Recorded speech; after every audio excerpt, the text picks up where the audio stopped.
Alhamdulillahi wa kafa wa salatu wa salamu ala ibadihi allazina istafa khususan ala afzalihim wa khatamin nabiyyin Muhammadin al-amin wa ala alihi wa sahbihi ajma'in. Amma ba'du faqad qala Allahu tabaraka wa ta'ala kama warada fi surati Maryam. A'udhu billahi minash shaitanir rajim. Bismillahir rahmanir rahim. واذكر في الكتاب إبراهيم إنه كان صديقا نبيا إذ قال لأبيه يا أبت لم تعبد ما لا يسمع ولا يبصر ولا يغني عنك شيئا يا أبت إني قد جاءني من العلم ما لم يأتك فاتبعني أهدك صراطا سويا.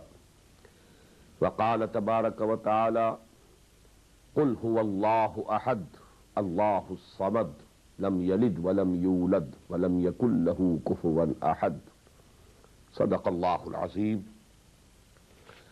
وعن طلحة بن عبيد الله رضي الله تعالى عنه أن النبي صلى الله عليه وسلم كان إذا رأى الهلال يقول اللهم أهله علينا بالأمن والإيمان والسلامة والإسلام. رواه الإمام الترمذي رحمه الله. رب اشرح لي صدري ويسر لي أمري واحلل عقدة من لساني يفقهوا قولي. اللهم ربنا نور قلوبنا بالإيمان واشرح صدورنا للإسلام ووفقنا لما تحب وترضى وتقبل منا فإنك خير المتقبلين آمين يا رب العالمين. Dear brothers and sisters and sons and daughters in Islam, Assalamu alaikum wa rahmatullahi wa barakatuh. As you must be remembering, in the previous lecture we discussed first of all the literal meanings of the word Imaan, and then number two, the technical definition of Imaan according to the Sharia. Here I forgot to mention the prayer of the Prophet sallallahu alaihi wasallam. I narrated the hadith in the beginning, but then in the lecture I forgot to mention about it. It was the practice. Hazrat Talha, who is one of the Ashara Mubashara, the 10 topmost Sahaba, Hazrat Talha is one of them, Raziyallahu ta'ala anhu ardah. He is the reporter of this hadith, that the Prophet ﷺ, it was his practice, whenever he saw the new moon with which the new month starts according to the Islamic calendar, he used to pray, Allahumma ahillahu alayna bil amne wal imane wal salamate wal islam. O Allah, O Rabb, you usher in this new month which is now beginning with this moon, with amn and iman and salama and Islam. Here in this prayer, the Prophet included and these two pairs of words, Amn and Iman, because Iman is derived from Amn. And as we shall see later on, Amn is the fruit of Iman. Actually, the final result of Iman is to give one an inner peace, peace in his soul, peace in his heart, the inner tranquility, the inner satisfaction, freedom from fear, freedom from grief and anxiety and sorrow. So that is actually the real fruit of Iman. So Amun and Iman and Salama of Islam. And I also recited the ayah from Surah Al-An'am in my previous lecture. That also gives us the same thing. Allah subhanahu wa ta'ala asks a question in that ayah, 81 of Surah Al-An'am. فَأَيُّ الْفَرِيقَيْنِ أَحَقُّ بِالْأَمْنِ إِن كُنتُمْ تَعْلَمُونَ. Which of the two groups has more right for this amn, for this inner peace, the peace at heart, the tranquility, inner tranquility, to be free from fear and grief and anxiety? Who of these two groups, and who are the two groups? In the preceding ayat, that is the discussion between muwahhideen and mushrikeen. So have the mushriks the right of aman, or only the mu'mins, they can get aman? فَأَيُّ الْفَرِيقَيْنِ أَحَقُّ بِالْأَمْنِ إِن كُنتُمْ تَعْلَمُونَ. Who of these two groups has more right and is more entitled to get inner peace? If you know, you give the answer. And then the answer was given by Allah subhanahu wa ta'ala himself. الَّذِينَ آمَنُوا وَلَمْ يَلْبِسُوا إِيمَانَهُمْ بِظُلْمٍ أُولَٰئِكَ لَهُمُ الْأَمْنُ وَهُمْ مُهْتَدُونَ. Only those who believe, who have real Iman, and then they don't pollute their Iman with zulm. And by zulm here is meant shirk. And we shall see inshallah after we complete our discussion on Iman, what is meant by shirk, what are the different shades of shirk, what are the different forms of shirk. So if there is Iman, real Iman, without any pollution of shirk in it, then those people, only those people are entitled to have the inner peace and inner tranquility. So actually these ayat and this prayer of the Prophet ﷺ I quoted as examples that Iman has a relationship with Aman. Literally this word is derived from Aman, and Aman is the fruit, the inner peace and tranquility is the fruit that you get in this world due to Iman, based on Iman. May Allah subhanahu wa ta'ala give us the real Iman. Then you know we proceeded to the third topic, the subject matter of Iman. And I told you, Iman deals with the same problems, with the same questions with which all the philosophers, all the thinkers, all the sages, whether they belong to East or to the West, they had been grappling. The same questions have been answered by prophets, alayhimus salatu wassalam, on the basis of a claim that we have a special source of knowledge which is not available to the other human beings. And the answers to these questions to us have come through that special source. But I forgot to make one point at that place, you know, and that is, as I told you, there are two types of human beings. People who follow blindly, don't question. In whichever society they are born, they accept whatever is being believed there, and they start their practical journey of life. They don't question it. But there have been, and there will always be, although a microscopic minority, but people who question. Why should I believe it? How do you believe it? What's the argument? And then rejecting the beliefs and the norms of their society, then they take upon themselves to know the truth for themselves. So these two types of persons always existed, although the great majority belong to the first category. 99.9 recurrent % people belong to that first category. Only 0.01, or to be more correct, 0.001% belong to the second category. In the same way, there are two branches of knowledge. One is the knowledge of the physical world, and the source to get that knowledge, these are two sources. The sense organs, you see, you hear, you touch, you taste, you smell, the 5 basic sense organs. You get the sense data. Then there is the computer which processes that data, infers, argues, reaches some conclusions, then that is stored in the memory of this mind.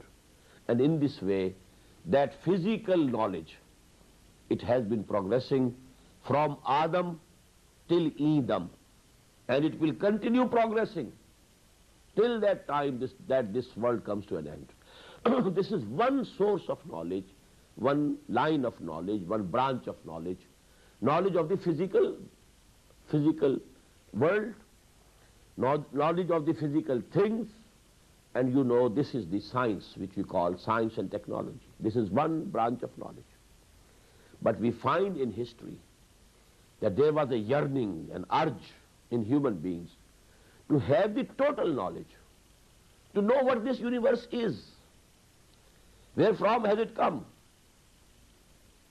what we are, what is the nature of existence, where are we heading, is there any existence of ours beyond the death, or death is the end.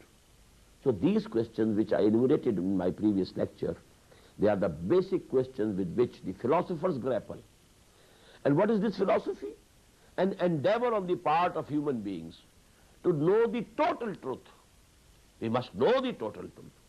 Because our behavior in this world, the practical attitude that we adopt in this world, is based on some philosophy, some ideology. Whether you believe that this is the life, only worldly life, there's no life beyond death, or you believe that there is a life after death, and we will be brought to the book. We will have to explain our conduct in this world. We will have to face the grand accountability of the Day of Judgment. Now the result is, it's wide apart. A person who thinks that only this world is our life. The natural and logical result would be, Babar Baish Kosh ke alam dobara nist. Enjoy yourself, eat, drink and be merry. And don't worry what is halal, what is haram, what is permissible, what is not permissible. You should have the maximum sensual gratification that you can have. You should have and accumulate all the wealth that you can. You should have all the luxuries of life that you can have. You must enjoy yourself to the maximum, because there is not going to be any other life. But if a person thinks and believes there is going to be another life, and we will have to explain our conduct in this world, so now the attitude will be absolutely different. So every person has a philosophy of his own. Whether he has thought over it and chosen a philosophy for himself, consciously, willingly, or he is only following a philosophy that is, accepted by his society. The questions are the same. The answers which the people believe, they take them for granted. Okay, there's no life, or there is life after death. Okay, we are like animals. No, we are not like animals. We have a special existence. They accept those ideas and they, start their life accordingly. But every person has a philosophy. Every person has his own world view. Every person has his own Weltanschauung, which is called in the German philosophy. This is the basic term. The world view, your own view of this universe, your own views about your life, your own view about your reality, your own view about ethics. Everybody has it. Maybe he's saying something else, doing something else. But whatever he is doing is the real philosophy that he has in his mind. Because he is acting to his philosophy, his ideology, his world view, his Weltanschauung, that is there with every human being, whether consciously or unconsciously. Now, I told you that Hazrat Ibrahim alayhi salatu wassalam, when Wahi came to him, he said to his father, in beautiful verse, Ya Abate, oh my dear father, my beloved father, my respected father, Inni qad ja'ani min al-ilmi ma lam ya'tik. To me has come a knowledge which didn't come to you. I told you that the questions are the same, the philosophical questions. But the modes of answering those questions are different. The philosopher said, we feel it is like that. Our intellect, our reasoning, our argument, our logic, it leads us to these conclusions. Maybe we are correct. Maybe there is some mistake. I told you, no philosopher till this date has claimed certainty. No philosopher up till date. And I quoted Allama Iqbal, the biggest poet philosopher the world of Islam has produced in the 20th century of Christian era. The humility that he has. I don't claim that whatever I have said in these lectures, the reconstruction of religious thought in Islam, it is the final truth. We should maintain an attitude, a student-like attitude, to go on thinking, exploring, and maybe that as time passes, more sound ideas are presented. So that is the position of Allama Iqbal, and that is the position of every philosopher or thinker or sage. But as for the prophets, they claim certainty. Alif Lam Mim, Zalikal Kitabu la Rayba Fih. There's no doubt in this book. No book in this world starts with this loud claim, big claim, tall claim. No book. It's just possible. That might be that Torah also started with this claim. It might have been. But because it has not been preserved, we can't say. It's just possible that Injil might have started with such a claim. It's just possible. We can't say because Injil has not been preserved. But the real fact remains that no book in this world exists which starts with this claim that this is the truth, this is the total truth. There is no iota of doubt in it. Alif Lam Mim, Zalikal Kitabu la Rayba Fih, Hudan lil Muttaqeen. This is the guidance, the total guidance.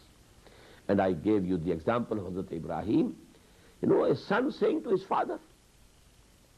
The father could have said, you are my son, I am your father. I have more experience. You were just born, you know. I have brought you up. Before my eyes, you are going, you know, you are being brought up. And you say, I must follow you. But the argument that Hazrat Ibrahim presented was, Ya abati inni qad ja'ani min al-ilmi ma lam yatik fattabi'ni ahdika siratan saviyya. Oh dear father, to me a special knowledge has reached, has come, which didn't reach you. So you have to follow me. Fattabi'ni, follow me. Ahdika siratan saviyya. I will lead you to the right path. So that is the, you know, position of the prophets. The difference. Questions are the same, but the modes of answering, the source of the knowledge, different. Philosophers, they are saying from their own minds, their own intellects, their own reasoning. And the prophets claim, it's not our ideas. We don't claim the proprietorship of these ideas. We are not the authors of these books. Muhammad sallallahu alaihi wasallam never said, I am the author of this book. What a beautiful book I have written, which had been accepted as the topmost example of Arabic literature. Till this date, even the Christians and the Jews who are Arabs, they accept that this is the biggest piece of literature in Arabic language. But Muhammad didn't claim that I wrote it. On the contrary, he said, no, no, no. It's the revelation. It's Allah's book. He has revealed it to me. So that is the difference. But it is 100% correct. Now let us go to the fourth discussion, fourth topic. What were the answers, but I should say what are the answers given by all the prophets to these basic philosophical questions? And I told you in the previous lecture that these answers have been the same from Adam to Muhammad alayhi salatu wassalam wa sallallahu alayhi wa sallam. There has been no difference. There has been difference in the practical guidance, in the Sharia, in the rules, in the detailed laws of the Sharia. The Sharia of Moses and Sharia of Muhammad sallallahu alayhi wa sallam, they differ in many aspects. But no difference regarding this Iman. The answers to these philosophical questions have been the same throughout. Now please, one by one. Answer number one. This universe which is extending before our eyes, and we don't know the size of this universe till this date. We might claim that our knowledge has, progressed tremendously, but still we don't know where it begins, where it ends. But we know for certain that this universe has a beginning and an end. It didn't exist forever, from ever, and it will not continue forever. This is the first answer. This is hadis, not qadim. This is fani, not baqi. This is the terminology of the Muslim philosophers. Hadis versus qadim. Hadis, something which didn't exist before and then it came into existence. Qadim, something which was existing all the times, from ever. Baqi, which will remain forever. And fani, which is going to perish, which is going to end. This universe is hadis and it is fani. It has a beginning and it has an end. Now please note one point. Previously the physicists, they thought, the physicists of the Newtonian era, they thought that matter is indestructible. This universe is from ever, will remain forever. It has no beginning and no end. But this era of physics, which is called the Einstein era of physics, after the theory of relativity, there is a revolution in the field of physics. Now you must have heard the Big Bang theory. Now it is accepted. It has a beginning. It started with a big explosion, the Big Bang. And from that moment it is expanding. The theory of expanding universe. In a spiral way it is extending. But a time will come when it will recoil. It will go again, you know, and it will become one point. Just as so many galaxies, you know, they have perished and now they are represented by black holes in this universe, in this atmosphere, in this universe, in the actually. So that is here, science now has come very near to the answer that was given by the prophets. The answer was, this universe, this existence, it has not existed from ever, it will not remain forever. It started at a particular moment in time and it will end up. It might be billions and trillions years, you know, from this date, but this is accepted by the science that it will come to an end. Answer number 2. This universe is hadis and fani. But there is a person, let me use this word, because we believe in a personal God, not impersonal God. There is a person who created this universe, and that person, he, now let me use the pronoun, because the word person, you know, it doesn't appear to be good for Allah subhanahu wa ta'ala. He, now, I use this pronoun. He is from ever and will remain forever. هو الأول والآخر والظاهر والباطن. He created this universe and he is the creator. And this universe is the creature. It was created by him. He is alone. One, not only one, alone. Please note, there's a world of difference between one and alone. To one, there is a second one. To a second one, there is a third one. Possibilities are there. Alone. None with him. قُلْ هُوَ اللَّهُ أَحَدٌ. Not only Wahid. Al-Wahidul Qahhar. These words also occur for Allah subhanahu wa ta'ala. But Ahad is, you know, much stronger word for this concept. قُلْ هُوَ اللَّهُ أَحَدٌ. Proclaim, Allah is alone. قُلْ هُوَ اللَّهُ أَحَدٌ. اللَّهُ الصَّمَدُ. لَمْ يَلِدْ وَلَمْ يُولَدْ وَلَمْ يَكُنْ لَهُ كُفُوًا أَحَدٌ. He is one and alone. He has no beginning, no end. He existed from ever. He will remain and exist forever. He is Qadeem. He is Baqi. Allahu Baqi. وَيَبْقَى وَجْهُ رَبِّكَ ذُو الْجَلَالِ وَالْإِكْرَامِ كُلُّ مَنْ عَلَيْهَا فَانٍ وَيَبْقَى وَجْهُ رَبِّكَ ذُو الْجَلَالِ وَالْإِكْرَامِ. He is the only existence that will continue forever.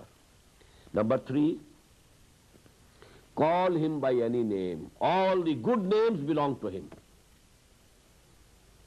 Lahul asma'ul husna.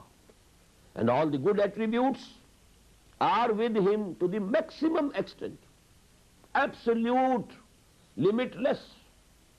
Any value that you can imagine, any good thing that you can imagine is in his person, present with him, and boundless with no limits. You know, power, authority, qudra, huwa ala kulli shayin qadir. He has all power, all authority, can do everything. Fa'alul lima yurid, yaf'alu ma yasha. He can do whatever he likes. And he has the authority for everything. And this, you know, in English you say, he is omnipotent. This is the attribute. Now you have another attribute of ilm. It's a value. A person who has knowledge is better, is superior to a person who doesn't have knowledge. قُلْ هَلْ يَسْتَوِي الَّذِينَ يَعْلَمُونَ وَالَّذِينَ لَا يَعْلَمُونَ. They are not equal. But now he has all the knowledge. هُوَ بِكُلِّ شَيْءٍ عَلِيمٌ يَعْلَمُ مَا فِي السَّمَاوَاتِ وَمَا فِي الْأَرْضِ وَيَعْلَمُ مَا تُسِرُّونَ وَمَا تُعْلِنُونَ وَاللَّهُ عَلِيمٌ بِذَاتِ الصُّدُورِ. Whatever you hide, he knows it. Whatever you express, he knows it. Whatever is there in your hearts, you yourself might not be conscious of it. Because today we know there are levels, conscious level of our mind, the subconscious level of our mind, the unconscious level of our mind, 3 levels. Maybe I am not conscious of what I have in my mind, but Allah subhanahu wa ta'ala knows even those things which are there in your mind, in your hearts, but you are not conscious of it. So he is omniscient. Then you have another value, life. A living thing is at a higher level of existence than something which doesn't have any life. So it's a value. He is Al-Hayy. He is the living one. And really, he only is the living one. His life doesn't depend upon food. Your life depends upon food. You can't live without air. You can't live without water. You can't live without food. But he, yut'imu wala yut'am. He feeds you, but he doesn't need any food. Inna Allah huwa ar-razzaqu dhul quwwatil mateen. He gives, he feeds everything, but he doesn't need any food for himself. Then your life, there are so many weaknesses with it. You are tired. You go to sleep. He is never tired. وَمَا مَسَّنَا مِن لُغُوبٍ. Never any fatigue, or we were never fatigued, we were never tired. Fatigue cannot, touch us. Then he will never die. And he doesn't go to sleep. Allahu la ilaha illa huwa al-hayyul qayyum la ta'khudhuhu sinatun wa la nawm. He was neither begotten nor he begets. Lam yalid wa lam yulad. So actually all these things, if you take them together, all these answers to the basic metaphysical questions, if you take them together, they are called Imaan billah. Or you can denote it with one word, Tawheed. This is Tawheed. One creator. This universe is creature. It was created. There is one creator. That creator is from ever, will remain forever. He is alone in his person. He is unique in his attributes. Nobody, nothing, no person like him in any respect. قُلْ هُوَ اللَّهُ أَحَدٌ اللَّهُ الصَّمَدُ لَمْ يَلِدْ وَلَمْ يُولَدْ وَلَمْ يَكُنْ لَهُ كُفُوًا أَحَدٌ قُلِ ادْعُوا اللَّهَ وَادْعُوا الرَّحْمَنَ أَيَّمَّا تَدْعُوا فَلَهُ الْأَسْمَاءُ الْحُسْنَى. Call him by Allah, call him by the name of Ar-Rahman. Whomsoever you are addressing, you must know that he has all the good names, he has all the attributes, and all his attributes are absolute without any limits, boundless. So these are concepts taken together. You call them Tawheed or Imaan billah. Now come to the second article of faith, or second article of Imaan. And this is, a bit lengthy one. You have to understand it, because I want that you should know the logic of this Imaan. First of all, man is the masterpiece of his creation. He created him as his vicegerent, his Khalifa. Inni ja'ilun fil ardi Khalifa. He is the masterpiece of creation. To the extent that he ordered all the angels to prostrate before Adam. فَسَجَدَ الْمَلَائِكَةُ كُلُّهُمْ أَجْمَعُونَ. All the angels, all of them, they fell before Adam in prostration. فَإِذَا سَوَّيْتُهُ وَنَفَخْتُ فِيهِ بِالرُّوحِ فَقَعُوا لَهُ سَاجِدِينَ. This was the command of Allah subhanahu wa ta'ala to all the angels. When I have created him and I have given him the final finishing touches, then instilled in him and blown into him from my own spirit, then fall down before him in prostration. فَإِذَا سَوَّيْتُهُ وَنَفَخْتُ فِيهِ مِنْ رُوحِي فَقَعُوا لَهُ سَاجِدِينَ. This man has a double existence, composite existence. It has an animal being and a spiritual being. Two absolutely independent and different and rather opposite existences. They are included in one existence in this man. The beautiful couplet from Sheikh Sadi is, Admi zada turfa ma'junast, as farishta sarishta was haywan. This human being, you know, it's a very peculiar, composite type of existence it has. Double. As farishta sarishta was haywan. Within his personality, there is an angel also, and there is a haywan, and an animal also. So we have a double existence, animal existence, bodily existence, animal existence, and a spiritual existence. And actually, as I quoted you the ayah, فَإِذَا سَوَّيْتُهُ وَنَفَخْتُ فِيهِ مِنْ رُوحِي فَقَعُوا لَهُ سَاجِدِينَ. His spiritual existence is supreme. No one in this universe is equal to the high level of spiritual existence that man has been given by Allah subhanahu wa ta'ala.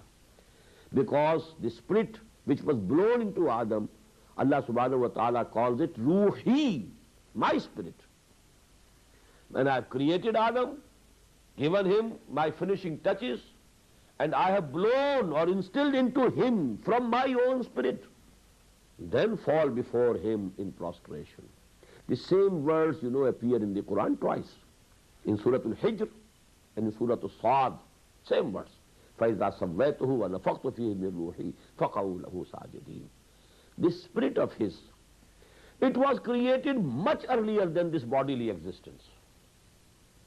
All the spirits of all the human beings were created by Allah subhanahu wa ta'ala much before the creation of this universe, much before the creation of this physical universe.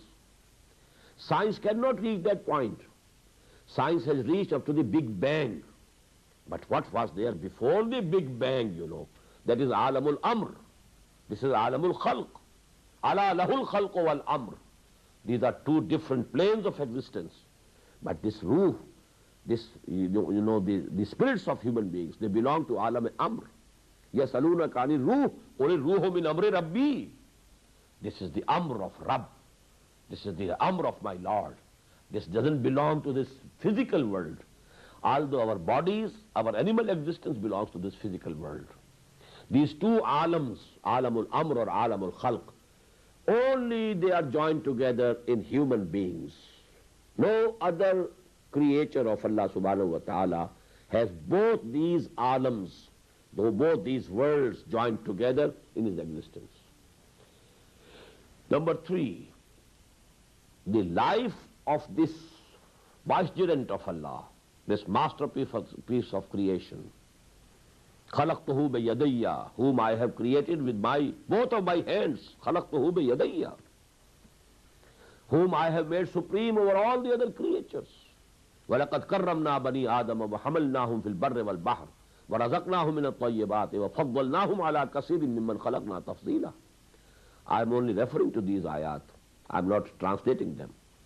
But this tells, Allah subhanahu wa ta'ala says, we have given him fazila over our creatures. Now the life of this vicegerent of Allah is not these 30, 40, 60, 80 years. Is that the whole life? उम्र दराज मांग के लाए थे 4 दिन, 2 आरजू में cut गए 2 इंतजार में. These 30, 40, 60, 70 years. And subtract from this period also the period of your childhood, early adolescence, when you knew nothing. Again subtract from this period also, beyond 80s or maybe 85, 90 maybe, if somebody is existing after that, كَيْ لَا يَعْلَمَ مِنْ بَعْدِ عِلْمٍ شَيْئًا. His faculties now decreasing, his intelligence going, his memory leaving him.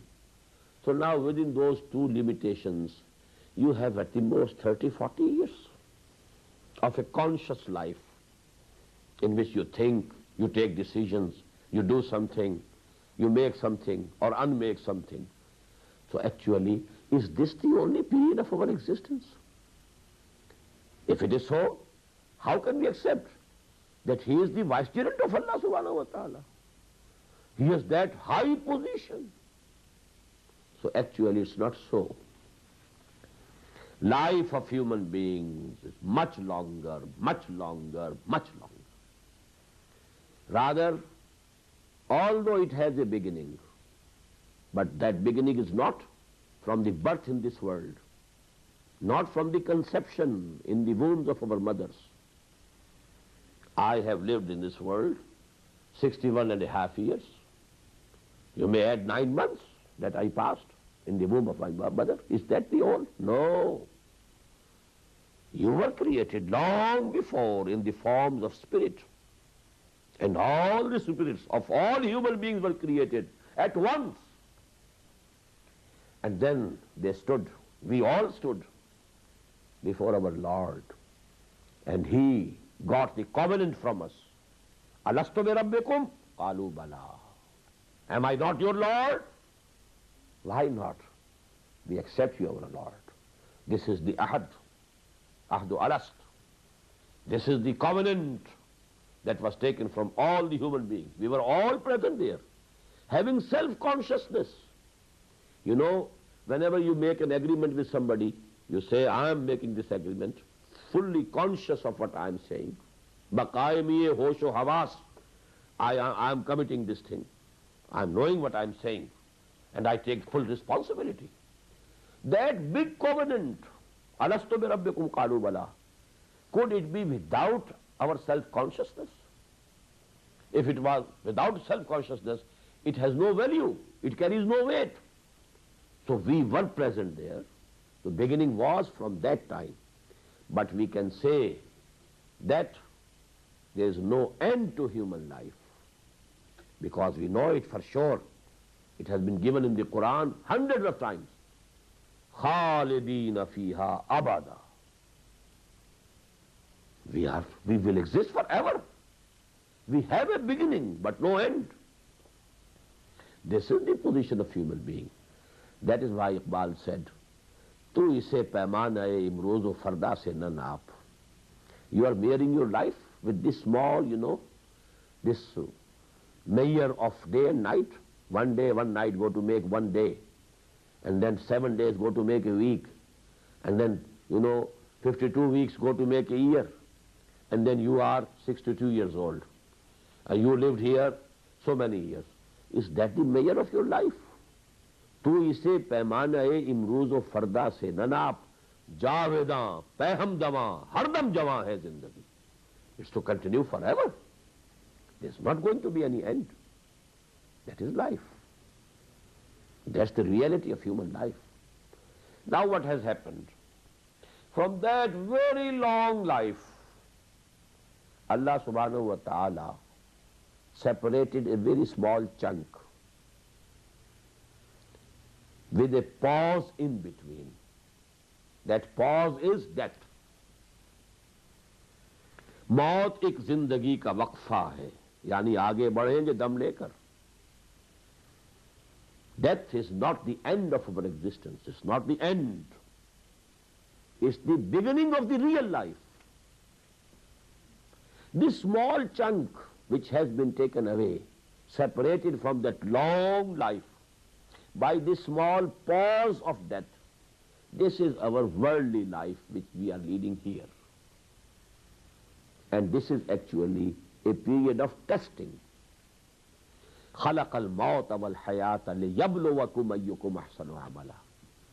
This period of 30 years, it's a period of testing. لِيَبْلُوَكُمْ أَيُّكُمْ أَحْسَنُ عَمَلًا. You have been given this body, physical body. You have these limbs. You can do something. You can work. You can strive for something, and you are being tested whether you are working according to the pleasure of your Lord and Creator, or you are going astray. You are turning back from your Lord and Creator, with whom you made a covenant. Alastu bi rabbikum qalu bala. This is the only purpose of this life. And you know, Iqbal, I so much, I give him so much importance, because he has actually explained very subtle and very, deep concepts of Iman and Quran in very simple ways. Sarwari zeba faqat us zat be hamta ko hai, hukmara hai ik wahi, baqi butane hazri. Is it poetry? It's not that poetry, the classical poetry of the poets, of the Indian poets, of Ishq and Hijr and Wisal and Mahbub and his eyes or her eyes. Oh, all these things, they were the subjects of poetry. But Iqbal has used this medium to express the essence of deen. Sarwari zeba faqat us zat be hamta ko hai, hukmara hai ik wahi, baqi butane hazri. Whosoever claims sovereignty for himself, he is claiming to be God, to be equal to God. That is the shirk, biggest shirk of our times. This is the simplest form of saying that biggest truth, the biggest philosophy. That's the basis of Islamic State, the system of caliphate. In the same way, what is this life? Don't think these 40, 60, 70 years, that is your life. You are mistaken. Tu ise paiman hai imrozo farda se na naap, javedan peham dawa, hardam jawan hai zindagi. And the last, couplet of this poem is, Qulzume hasti se tu ubra hai malinde habab, is ziya khane mein tera imtihan hai zindagi. This is imtihan. This is a period of testing. Khalaq al-maut wal hayat liyabluwakum ayyukum ahsanu amala. He has actually expressed very beautifully the meanings and the essence of this ayah. There is in Surah Ad-Dahr, min nutfatin amshajin nabtalihi faja'alnahu samiyyan basira. We have created man from, mixed nutfa, because that zygote, after, fertilization of the ovum from the mother, in the uterus of the mother, the sperm goes and fertilizes it. And from that, now it's one cell. This is the nutfatin amshajin. Inna khalaqna al-insana min nutfatin amshajin. Nabtalihi. To test him. This period of our life, this small chunk of our life, over 30 years, we have been given this body, this animal existence, to prove our worth. Nabtalihi faja'alnahu sami'an basira. Allazi khalaqa al-mawta wal hayata liyabluwakum ayyukum ahsanu amala. This is the period of testing. It's only a matter of, time. During this world, you appear in examinations. Usually the duration of an examination is three hours. And this examination is for 30 years. The difference is only quantitative, not qualitative. When 3 hours have passed, there is a loud announcement. Stop writing. The same thing will happen to each of us. Now death has come. There is a period of testing, gone. Whatever you had to prove, you have proved already. Whatever you could earn, the evil or the good, you have earned it already. Stop now. Now wait for the result of the examination to be declared. And that is actually the day of judgment. All people will die. The most famous and I think the first sermon that Muhammad sallallahu alaihi wasallam delivered. And I couldn't find it in the collection of ahadith that we have, Ahlus Sunnah. This sermon has been reported in Nahjul Balagha, the book that was compiled by Hazrat Ali radiyallahu ta'ala anhu. His writings, his judgments are included in and his sermons, his khutbahs. And in that there is a chapter of sermons of the Prophet, Khutbatul Nabawi. And there you find that sermon. That when the order came from Allah subhanahu wa ta'ala, وَأَنزِلْ عَشِيرَتَكَ الْأَقْرَبِينَ, Then the Prophet invited all the Bani Hashim to meals. After feeding them, then he stood up to present his message. But there was hooting. People, they didn't listen. They went away without listening to him. But after some days, he again called them. He again invited all the Bani Hashim to meals. This time, they felt some shame. We have taken food twice, so let us listen what he has to say. Then he delivered that khutbah. Inna ra'ida la yakzibu ahlah. Wallahi, law kazabtu an-nasa jami'an ma kazabtukum, wa law gharartu an-nasa jami'an ma gharartukum. Wallahi alladhi la ilaha illahu, inni la rasulullahi ilaykum khassatan, wa ila an-nasi kaffatan. Wallahi la tamutunna kama tanamun, summa la tub'asunna kama tastayqizun, summa la tuhsabunna bima ta'malun, summa la tujzamunna bil ihsani ihsana wa bis su'i su'a, wa innaha la jannatun abada aw la narun abada. Most beautiful sermon. I have included this sermon in a booklet of mine in Urdu, Dawat ilallah. The text and translation is there. And this is included also in the English translation of that pamphlet, Call to Allah. The text of this khutbah as well as the translation in English is there. I am not going to devote any time to the translation here. But I want to mention it, that Ba'as ba'd al-maut, resurrection after death. Then you will have to assemble before your Lord. This is called Hashr. Then you will have to face the accountability. You will have to present your account, your whole account of this life that you passed in this world. What good you have earned, what evil you have earned. Laha ma kasabat wa alayha maktasabat. Then there will be judgment. This is the day of judgment. We call it Yawmuddin. And according to the judgment, you will be rewarded. وَإِنَّهَا لَجَنَّةٌ أَبَدًا أَوْ لَنَارٌ أَبَدًا وَاللَّهِ لَتَمُوتُنَّ كَمَا تَنَامُونَ. I swear by God, by Allah, you will all die as you go to sleep every night. Then you will be resurrected as you wake up every morning. Then you will be brought to the book. You will have to present your account. You will have to face the accountability. Then you will be rewarded. Good reward for good deeds. Bad punishment for bad deeds. وَإِنَّهَا لَجَنَّةٌ أَبَدًا أَوْ لَنَارٌ أَبَدًا. It's going to be either the heavens, the paradise forever, or the hell, fire of hell forever. Now taken together all these things, this is Iman bil Akhirah or Ma'ad. We started with Tawheed or Iman Billah, and this is Ma'ad or Iman bil Akhirah. Now we come to the third, and here we have to start with a question.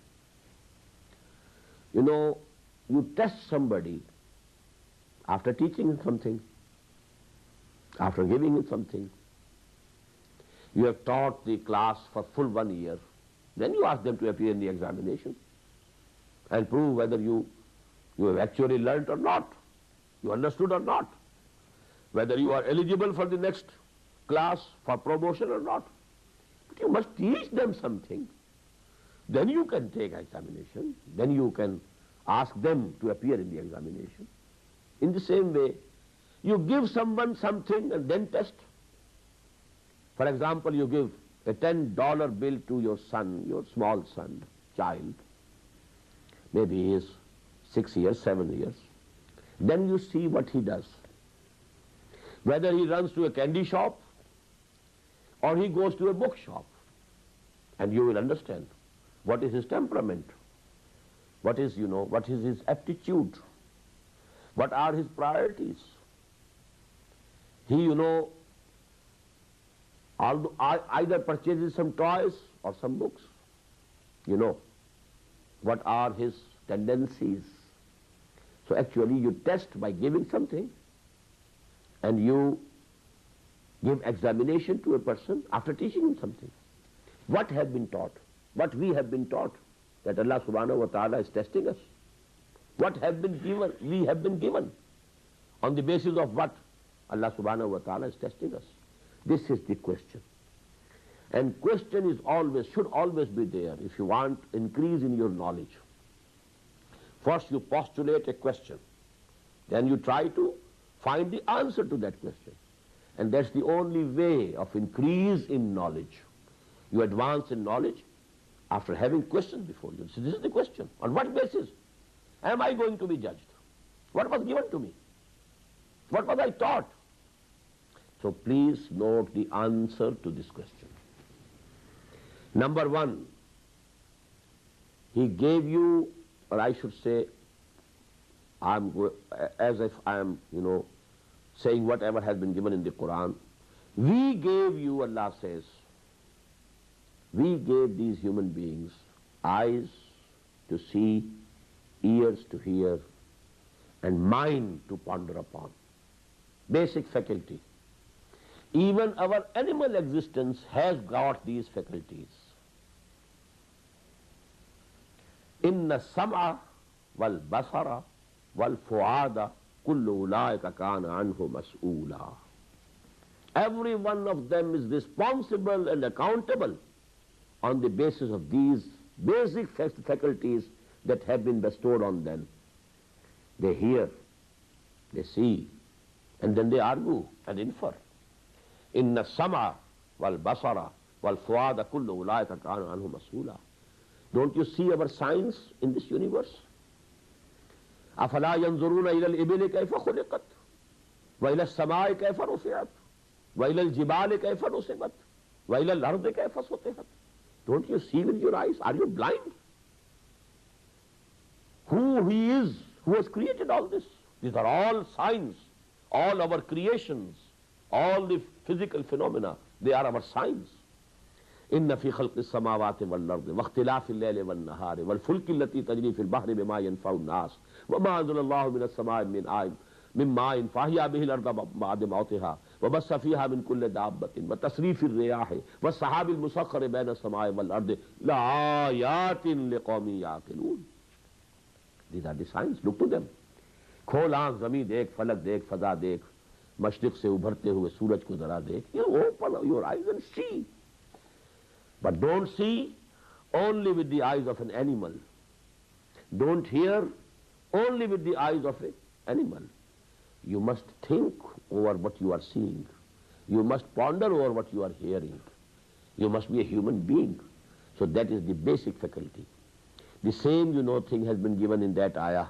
إِنَّا خَلَقْنَا الْإِنسَانَ مِن نُطْفَةٍ أَمْشَاجٍ نَبْتَلِيهِ فَجَعَلْنَاهُ سَمِيعًا بَصِيرًا. We made him Sami and Basir. He sees and listens. So these are the basic faculties. Number two, he has instilled within the human nafs the ability to discriminate between good and evil. وَالشَّمْسِ وَضُحَاهَا وَالْقَمَرِ إِذَا تَلَاهَا وَالنَّهَارِ إِذَا جَلَّاهَا وَاللَّيْلِ إِذَا يَغْشَاهَا وَالسَّمَاءِ وَمَا بَنَاهَا وَالْأَرْضِ وَمَا طَحَاهَا وَنَفْسٍ وَمَا سَوَّاهَا فَأَلْهَمَهَا فُجُورَهَا وَتَقْوَاهَا. We have given this knowledge to every human being. What is good, what is evil. What is maruf, what is munkar. That is why what is the meaning of maruf?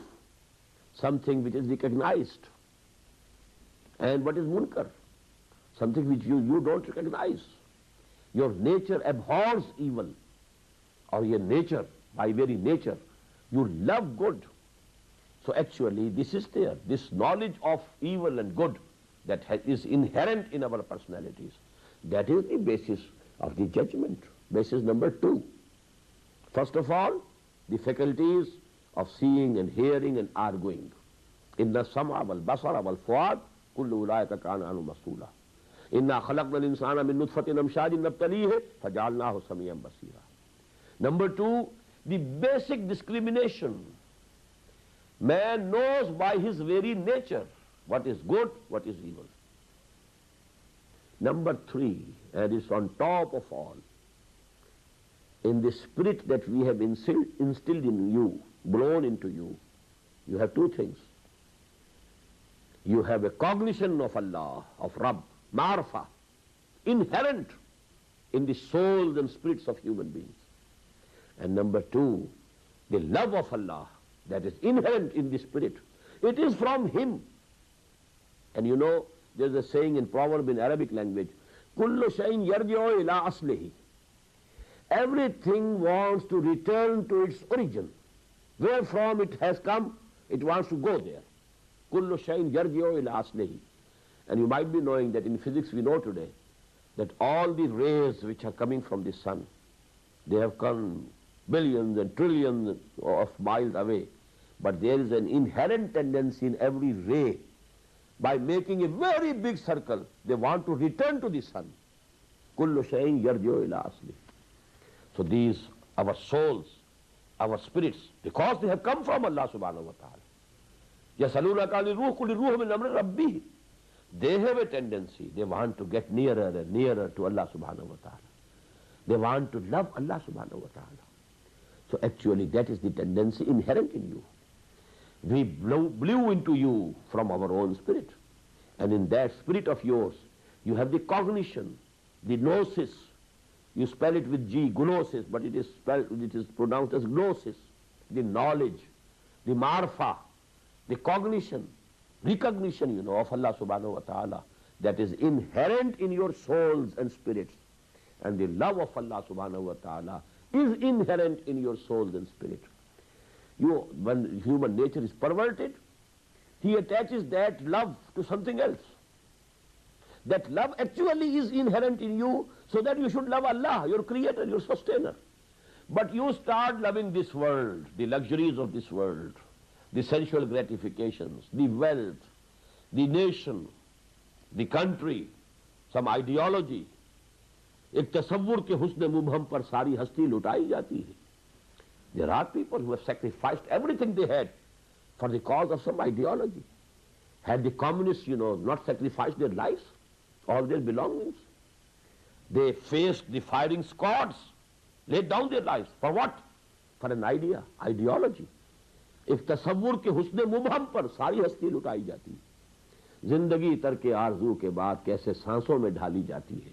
If there is no goal in life, if there is no aim for living, if you don't have any ideal, if you don't have any adarsh, if you don't have any nasab al-ain, actually you are living as animals, not as human beings.